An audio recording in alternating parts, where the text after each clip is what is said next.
오늘은요, 나는 세상의 빛이니라는 제목으로 함께 말씀을 나누길 원해요.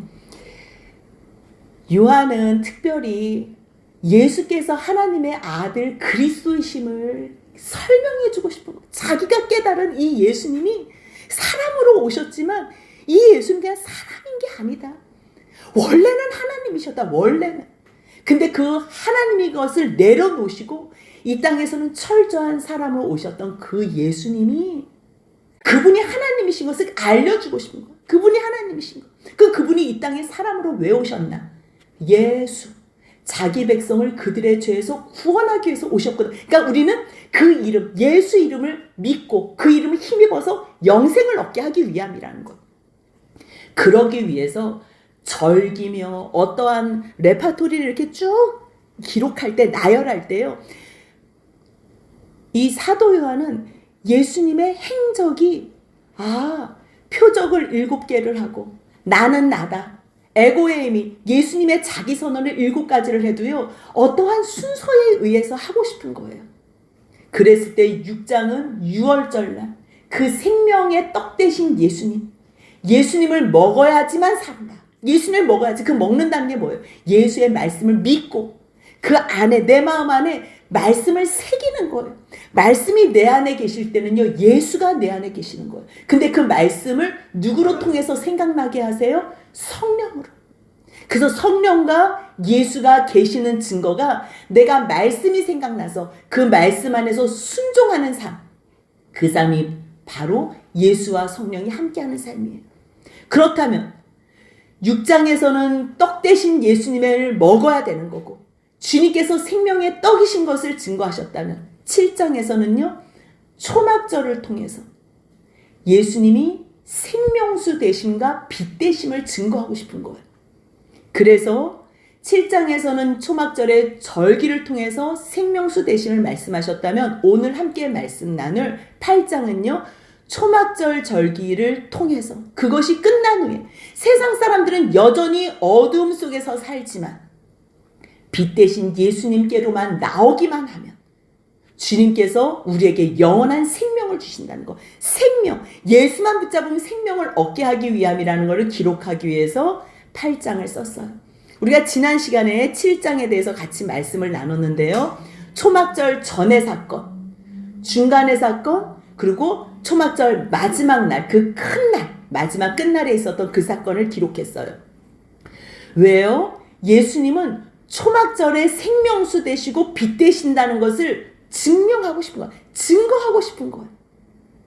형제들은요, 자기를 드러내기 위해서 하나님의 때에 상관없이 아무 때나 예루살렘에 올라가자고 하지만요, 예수님은 철저하게 아버지의 때, 아버지의 영광만을 위해서 움직이세요. 자기를 죽이려고 하는 많은 유대인들이 있는 것을 아셨지만 그럼에도 불구하고 초막절 중간에는 성전에서 예수님께서 말씀을 가르쳤어요. 그리고 초막절 마지막 끝날에 주님께서는 일어서서 뭐라고 외쳤어요? 누구든지 목마르거든 내게로 와서 마시라. 왜요? 그 초막절 행사가 실로암에서 물을 떠서 마지막 날 제단 위에 버리고 성전 위에 버리고 거기서 그 물을 다 쏟는 행사를 하는 거예요. 평상시 7일 동안에는요. 각자 초막을 텐트를 치는 거예요. 그래서 거기서 물을 기르고 자기네들 그 텐트 안에서 빛을 밝히면서 하나님께서 우리를 이렇게 구름기둥 불기둥으로 인도하시고 생수로 양식으로 인도하셨다는 것을 기억하기 위해서 그래서 빛과 그러한 물의 기념 예식을 해요. 그러한 예식의 마지막 날 예수님께서 서서 외쳐 이르시되 누구든지 목마르거든. 이거는요 그냥 목이 마르는 이 목마름을 얘기하는 것도 있지만 그 넘어서 본질적으로는요 죄로 말미암아 해결할 수 없는 이 죄인들, 어떻게 해서든지 인간적인 방법, 세상의 방법으로는 어찌할 수 없는 죄인들, 갈에서 죽을 것 같은 그 목마른 너희들 누구든지 목마르거든 내게로 나와서 마시라는 거야. 주님에게로만 나오면, 그 참빛 대신 예수께로만 나오면 생명수로 너희가 온전하게 회복될 수 있다는 것을 가르쳐 주시기 위함이에요. 그래서 7장에 이어서 8장은요 생명수와 빛 대신 예수님을 설명해 주고 있어요. 누구든지 내게 나와서 마시래요. 나오기만 하면, 나에게로 나오면 그것을 믿는 자라고 주님은 표현해요. 믿는 자. 나오면 믿을 수 있어요. 주님께서 부르시기 때문에 부르시는 그 주님 앞에 나오시기만 하면 주님께서 만나주시고, 나오시기만 하면 말씀해 주시고, 나오시기만 하면 성령으로 기름 부어 주시는 거예요.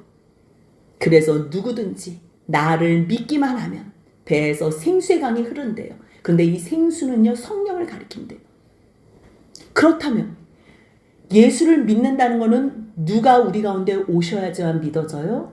성령. 아무리 예수님이 십자가에 돌아가시고 성경책이 이렇게 두껍게 있어도요, 성령이 우리 가운데 오시지 않으면 믿어지지가 않아요.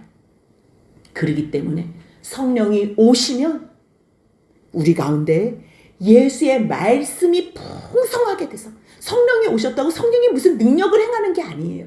성령이 오시면요, 예수님이 하셨던 말씀이 기억나요. 하나님께서 우리에게 선물로 주셨던 율법이 기억나고요. 그 율법은 우리를 얽매이고 우리를 힘겹게 하기 위해서 주신 게 아니라 하나님의 사랑하는 백성들이 어떻게 살아야 하는지 매뉴얼을 가르쳐 주는 거. 누구를 사랑한다면요, 그 사람이 원하는 대로 살고 싶어요. 몰라서 못 사는 경우가 있어요. 그래서 주님께서 날마다 가르쳐 주는 거예요. 내 사랑하는 백성들은 이렇게 살아라. 근데 평상시에는 아무리 교회를 다녀도 예수님의 말씀, 하나님의 말씀이 생각이 안 나요. 예배를 드리고 갔는데 오늘 무슨 말씀을 들었는지 하나도 기억나지 않는다니까요. 그런데 기억나는 경우에는요, 그 10년 가운데 성령님이 찾아오신 거예요.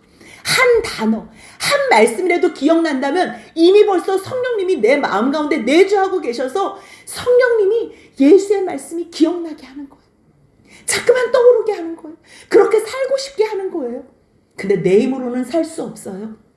그렇기 때문에 성령님, 하나님 도와주세요. 그럼 성령님이 돕는 보혜사, 성령님께서 내 마음 가운데서, 내 심령 가운데, 내 삶 속에서 도와주시는 거예요. 그러면요, 말씀이 풍성해지잖아요. 아무리 어려워도 말씀이 믿어져요. 지금은 보이는 게 낙심이고 환난이고 소망이 없지만 걱정하지 마. 이 시간이 끝나면 내가 너를 정금같이 만들어줄 거야. 내가 너를 거룩하고 흠이 없게 만들어줄 거야. 우리는요, 그냥 이 죄악 덩어리가 천국에 가는 줄 알아요. 아니에요. 잘못 배운 거예요. 오해예요. 구원은 죄악 덩어리 자체로 구원은 받지만요, 주님께서는 그 죄 많은 우리를 성령으로 기름 부어서 성령의 세례를 주셔서 성령으로 날마다 충만케 하셔서 우리에게 말씀이 들리게 하시고 말씀이 생각나게 하시고 말씀대로 살고 싶은 소망을 주셔서 우리로 거룩함을 추구하게 해요. 그러면 전에 좋았던 그 죄가요, 이제는 경멸하게 되고요, 미워지게 되고요, 혐오감이 생기게 돼요. 그래서 세상에 좋았던 그 모든 것들을 배설물로 여기게 돼요. 그러면 주님이 그 안에서, 예수 그리스도 안에서 다시 영광스럽게 발견되게 하신다는 거예요. 그렇기 때문에 우리가 말씀이 생각난다는 거, 말씀이 생각날 때 부요해질 수 있어요. 우리는요, 세상에 잔고가 있을 때 부요한 줄 알아요. 아니, 내 옆에 사람들이 많을 때 부요한 줄 알아요. 내가 어떠한 권력과 어떠한 위치, 권세를 잡았을 때 부요한 줄 알아요. 아니에요. 그런 걸로 우리는 부요하지 못해요. 그렇다면 왜 그 유명한 사람들이, 모든 걸 다 가지고 있는 사람이 왜 자살을 해요? 절대로 그런 걸로 부요할 수 없다는 거예요. 그렇다면 우리 심령 가운데에 말씀이 날마다 새롭게 샘솟을 때, 성령님이 내 배에서부터, 내 심령 가운데서부터 날마다 말씀으로 우리에게 넘치게 해주실 때 우리가 생명수가 강물처럼 흘러서 우리가 풍성해지고 부요해지는 거예요. 우리가 어려운 거는요, 말씀이 없어서 어려운 거예요. 어떠한 상황 때문에 어렵지 않아요. 그래서 바울이, 아니, 성경에 있는 많은 선지자들과 주의 종들이 상황은 다 어려웠어요. 그런데도 불구하고 주님께서 주시는 그 약속과 하나님의 살아계신 그 말씀이 계셨기 때문에 부요할 수 있는 거예요. 끝까지 감당하며 하나님 나라를 소망하며 그 모든 일들을 다 마칠 수 있었던 거예요. 그래서 예수님께서 뭘 약속하세요? 너가 성령을 받아 나를 믿게 되면 그게 우리가 하나님의 뜻을 이루는 거고, 정말로 생수를 마신다는 것은 예수를 믿는 거고, 성령이 내 안에 계시면 예수를 믿어서 생수의 강이 흘러나게 되는 거고, 부유하고 충만한 삶을 살게 되는 거고, 오직 하나님의 뜻만을 이루고 하나님의 영광을 위해서만 살 수 있게 된다는 거예요. 그래서 우리가 초막절 전과 초막절 가운데와 초막절 마지막 예수님께서 어떻게 행하셨는지를 봤어요. 그리고 7장이 마무리되면서 53절에 뭐라고 써있냐면요, 다 각각 집으로 돌아가고, 이제요 그 마지막 초막절에 8째 날 큰 날 또 다 끝났어요. 8일의 모든 행사가, 그 모든 6월절기의 모든 일들이 다 끝나고서 각각 다 집으로 돌아갔어요. 그랬을 때 예수님은 갈 곳이 없었어요. 하지만 하나님께서 기다리시고 있는 그곳, 기도할 수 있는 감람산으로 올라가세요. 세상에서는 누울 곳이 없고 머리 들 곳이 없었지만 주님은 하나님과 깊은 교제 가운데 들어가시면서, 그리고 그 다음날 아침을 기다리셨어요. 그 아침에도요, 모든 절기는 끝났지만 백성들이 또 나와요. 말씀 듣고 싶어하는 사람들은 여전히 남아서 성전에 모이는 거지요. 그래서 그때 예수님이 그들을 가르쳤어요. 성전에서 말씀을 가르치는데요, 그때 무슨 사건이 있었냐면 서기관과 바리새인이 음행 중에 잡힌 여자를 끌고 왔어요. 근데 지금 이 말씀이요, 7장 53절부터 8장 11절까지 대가로가 돼 있어요. 어떤 사본에는 없는 말씀이라는 거예요. 이 초막절에 예수님께서 내가 생명수 되신다는 말씀 다음에 내가 빛이라고 선언을 하시거든요. 근데 그 빛이라고 선언하시는 사이에 이 말씀이 들어가 있어요.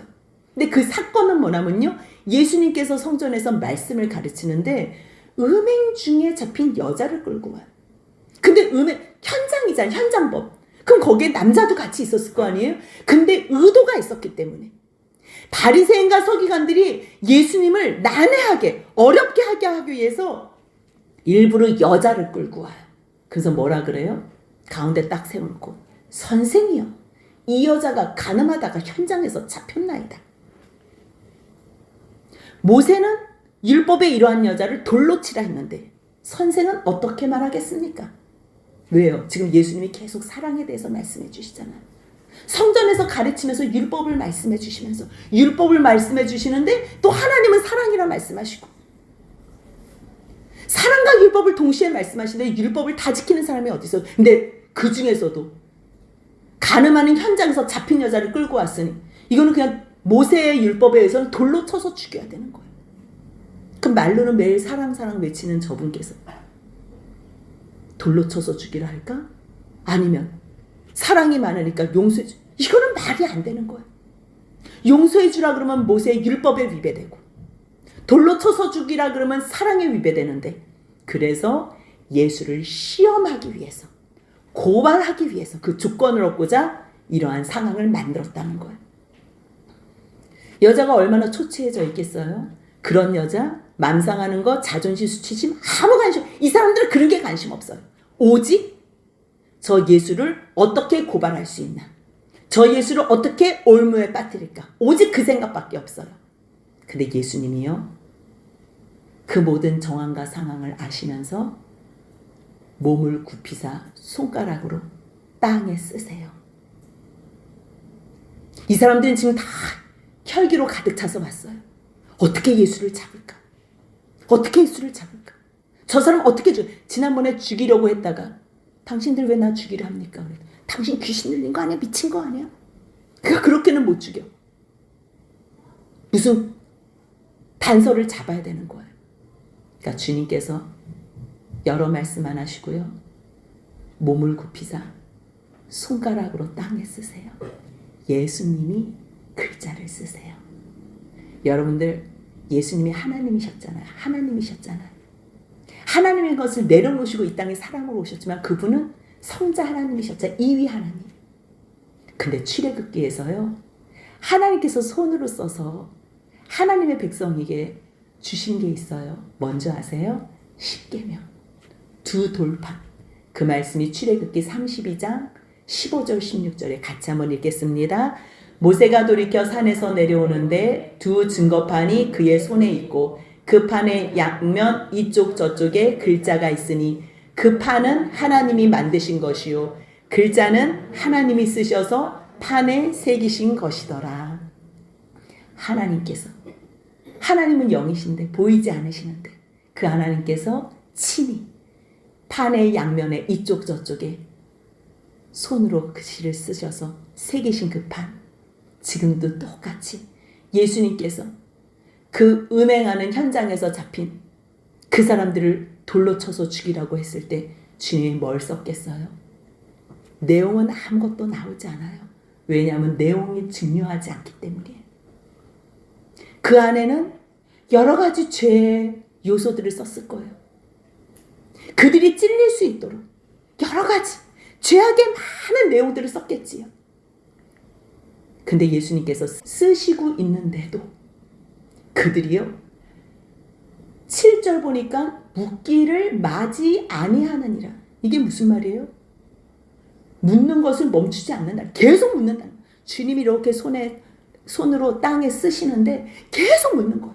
당신 지금 뭐 하냐고. 지금 이 사람 지금 어떻게 할 거냐고. 돌로 쳐야 되지 않냐고. 어떻게 할 거야. 계속 이 많은 사람들이 계속 얘기하는 거예요. 묻기를 마지 않아요. 멈추질 않는 거예요. 그러니까 주님이 계속 쓰시다가 얼마나 많은 죄의 내용들을 썼겠어요. 이 사람이 찔릴 내용, 저 사람이 찔릴 내용, 저 사람이 찔릴 내용 계속 썼겠지요. 그러니까 보고 있는 사람들이 답답해서 뭐 하냐고 그러니까 딱 일어나요. 그러면서 하시는 말씀이 뭐라 그래요? 같이 있습니다. 너희 중에 죄 없는 자가 먼저 돌로 치라. 예수님은요, 죄 지은 사람을 죄 없다 하지 않으세요. 죄 지은 사람을 너 그냥 덮어줄게, 용서해줄게. 절대 그러지 않으세요. 이 간음 현장에서 잡혀온 여자를 용서해준다는 말씀 하나도 안 하세요. 죄인을 그냥 용서해줄게. 이런 일은 없어요. 용서해주기 위해서는 대가를 치러야 돼요. 자신이 그 형벌을 받든지 누가 그 여자 대신 죽든지.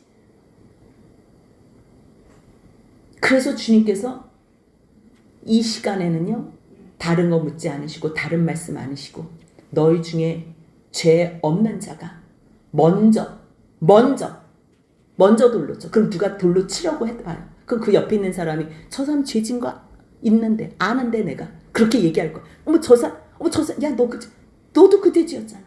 먼저 쳐. 죄 없는 자가, 세상에 죄 없는 자가 어디 있어요? 율법이라는 거는요 죄를 깨닫게 해주는 요소예요. 어떤 율법, 어떤 죄를 썼어도 다 거기에 걸렸을 거예요. 예수님께서 말씀하시잖아요. 형제를 대하여 라가라 하는 자, 형제를 대하여 미움을 가지면 그게 바로 살인이래잖아요. 여자를 보고 음욕만 품어도 그게 이미 벌써 간음이래잖아요. 근데 주님께서 얼마나 많은 내용들을 썼겠어요. 거기에 안 걸린 사람이 어디 있어요? 아무도 없는 거예요. 주님이 너무 잘 아시는 거예요. 그러니까 너희 중에 죄 없는 자라고 생각한다면 율법을 생각하면서 남의 죄 손가락만 하지 말고 그 죄가 너한테 접목됐을 때 너 모습은 어떤지 주님께서 물어보시는 거예요. 그 율법이 너에게 적용됐을 때 너는 너 스스로를 어떻게 생각하니? 그렇게 말씀하신 후에요. 아까 쓰던 거를 다시 몸을 굽혀 손가락으로 땅에 쓰세요. 아직 못 적은 거 계속 쓰시겠지요. 얼마나 많은 죄의 내용을 쓰셨겠어요. 저 사람 뭐 쓰는 거야? 저 뭐래? 저 뭐 쓰는 거야? 아이고. 그래도 이 사람들은 양심이 있는 사람들이 그래도 바리새인가 서기관이에요. 그래도 서기관은요 매번 성경을 필사하는 사람이고 옮겨 쓰는 사람이고 바리새인은 613가지의 율법을 지키는 사람이에요. 그러니까 성경을 빠삭하게 알지요. 율법을 빠삭하게 알아요. 그러니까 찔리는 거예요. 그래서 그들이 양심의 가책을 느껴서 누구부터 시작하여 다 갔대요? 어른부터, 나이 든 사람부터. 죄를 지어도요 아이들보다는 어른이 훨씬 더 많이 지는 거예요. 우리가 연수가 많아질수록 우리의 쌓아지는 건 죄밖에 없어요. 그런데도 소망이 있는 건 뭐예요? 예수 그리스도로 말미암아 그 죄가 용서받기 때문에 오늘 또 우리가 쌓아놓은 이 모든 죄가 용서받는다는 소망으로 살아가는 거예요. 죄는 용서함 받고 주님 위에 애쓰는 우리의 모든 순고는 하나님께서 기억하시는 그러한 모든 내용이 되기 때문에 오늘 하루 더 사는 게 은혜가 되는 것. 어른으로 시작할 젊은이까지 하나씩 다 갔대요. 그리고 누구만 남았대요? 오직 예수와 그 가운데 서는 여자만 남았대요. 주님께서 이제 다시 일어나세요. 여자 외에는 아무도 없는 것을 보시고 물어봐요. 여자여, 너를 고발하던 그들이 어디 있느냐? 너를 정죄한 자가 없느냐? 너를 정죄한 자가 없느냐? 근데 이 여자의 대답이요. 주여 이래요. 주여 없나이다. 지금 아직 예수님 남으셨어요. 예수님 남으셨어요. 예수님이 계세요. 그래 예수님이 나를 정죄하지 않으실 것까지 믿는 거예요. 자기를 죽이겠다고 달려들은 그 사람. 얼마나 많은 그 세상에서 지혜 높은 서기관과 바리새인들이 얼마나 자기가 느끼기에 힘겨웠겠어요. 자기를 죽이겠다고. 그리고 예수를 책잡겠다고 온 그 사람들. 근데 주님께서 손가락으로 쓴 그 모든 내용과 움직임, 그리고 어느 누구든지 죄가 없다고 생각하는 너가 먼저 돌로 치라 했을 때, 다 떠났을 때 예수님까지도 자기를 정죄하지 않을 거라는 확신 가운데 너를 정죄한 자가 없느냐? 주여 없나이다. 다른 사람들은요 예수를 선생이라 불렀어요. 선생이요. 근데 이 여자는 그분이 이미 벌써 자기의 주가 된 거예요. 자기의 생명을 살려준 주가 된 거예요. 주님이 여기서도요 용서한다는 말씀 안 하세요. 뭐라고 얘기해요? 나도 너를 정죄하지 않는다. 근데 죄를 지었어요? 죄를 지었으면 반드시 그 죄에 대한 대가가 있어야 돼요. 사람에게는 없을 수 있지만 하나님 앞에서는 있을 수밖에 없어요. 근데 내가 너를 정죄하지 않는데요. 그러면 그 죄를 누구에게 정한대요? 자기 자신에게. 그러면서 주님께서는 다시는 가서, 너가 가서는 다시는 죄를 범하지 말라 말씀하세요. 이 여자가 이러한 똑같은 죄를 또 지었겠어요? 저는 확신해요. 절대 안 지었을 거라고. 물론 뭐 다른 약한 거짓말들은 뭐 약간 지을 수 있지. 하지만 하나님께서, 예수님께서 자기가 죽을 상황에서 살려주셨는데 똑같은 죄를 범해요. 그럴 수는 없는 거. 그렇다면 우리도 똑같아요. 너의 그 크고 작다고 생각하는 그 죄, 내가 큰 죄를 위해서도 너를 구하려 십자가에 죽었지만 너의 그 작은 죄, 너가 너무 쉽게 생각하는 농담 섞인 그 거짓된 죄, 내가 그것 때문이라도 십자가에 죽는다. 그거를 깨닫는다면, 내가 죽어야 할 그 자리에서 나를 정죄하지 않으시고 자신이 십자가에 죽었다는 그 사건을 안다면 우리는요 같은 죄를 지을 수 없는 거예요. 8장 11절까지요. 가서 다시는 죄를 범하지 말라 하시니라가요. 대가로로. 7장 53절부터 대가로로 이렇게 가르쳐 주세요. 왜요? 다 각각 집으로 돌아가고 감람산으로 가신 예수님께서 다시 성전에서 가르치시면서 너 고발한 자가 없어. 이 사건을 왜 말씀하세요? 왜 지금 이 명절 끝날 큰 날에 주님께서 누구든지 목마르거든 내게로 와서 마시라. 그 배에서 생수의 강이 흐르리라 말씀하신 그 주님께서 왜 지금 이 말씀을, 이 사건을 요한에게 기록하게 하실까요?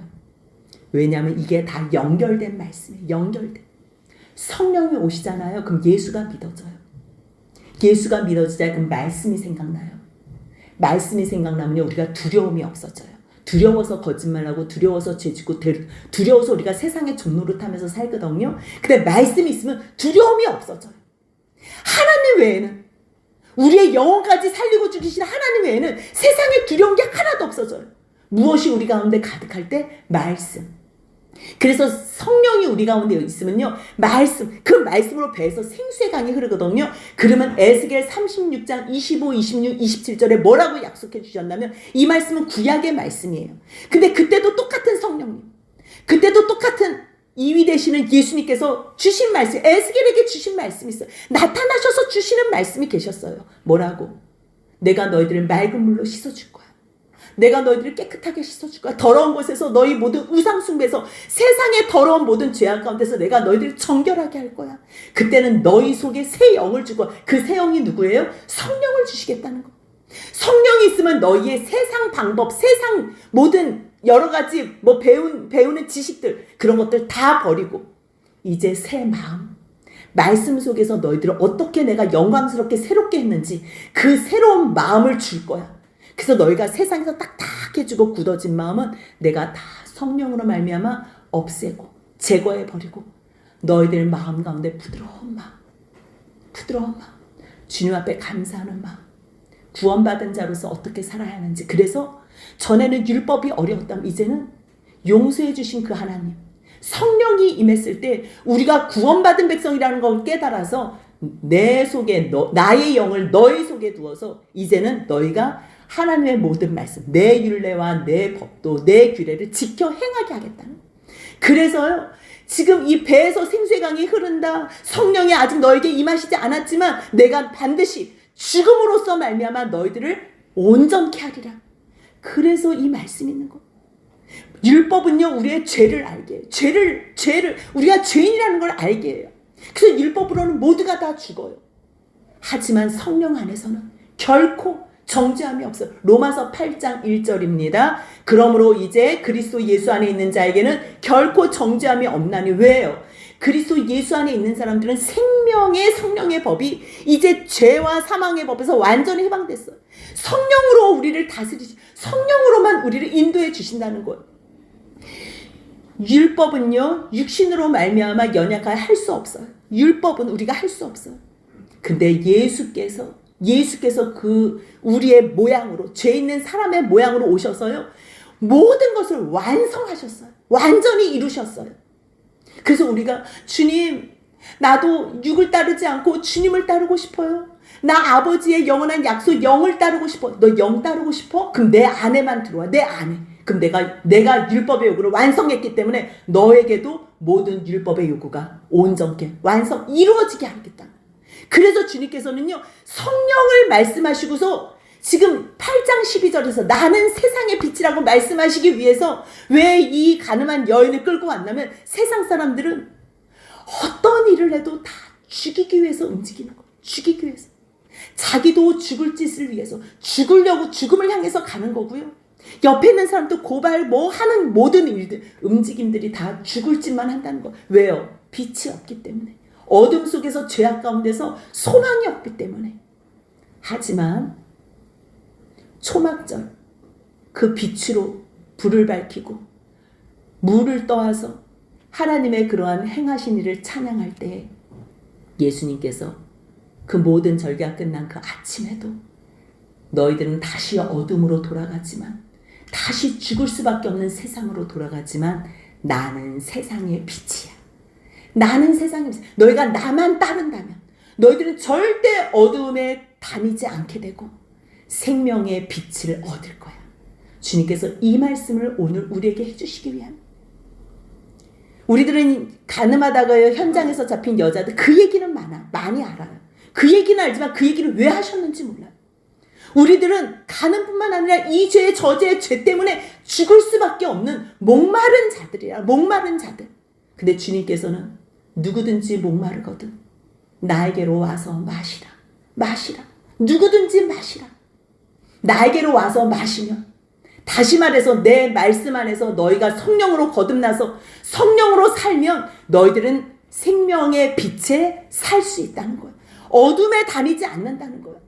세상 사람들은 다 죽을 일을 향해서 다니지만, 아니 이미 벌써 허물과 죄로 말미암아 죽은 존재이지만 나는 너희들을 살리기 위한 빛이다 말씀하실 때 주님, 그 빛 대신 주님만 바라보고 그 생명의 말씀을 내 심령 가운데 새겨서 우리가 배에서 생수의 강이 풍성히 누려지는, 흘러나오는 주의 백성으로 살게 달라고 기도하실 때 주님이 그 복을 저희 모두에게 내려주실 줄 믿습니다. 그 복 가운데 사는 저희 모두가 되시길 주님의 이름으로 축복합니다.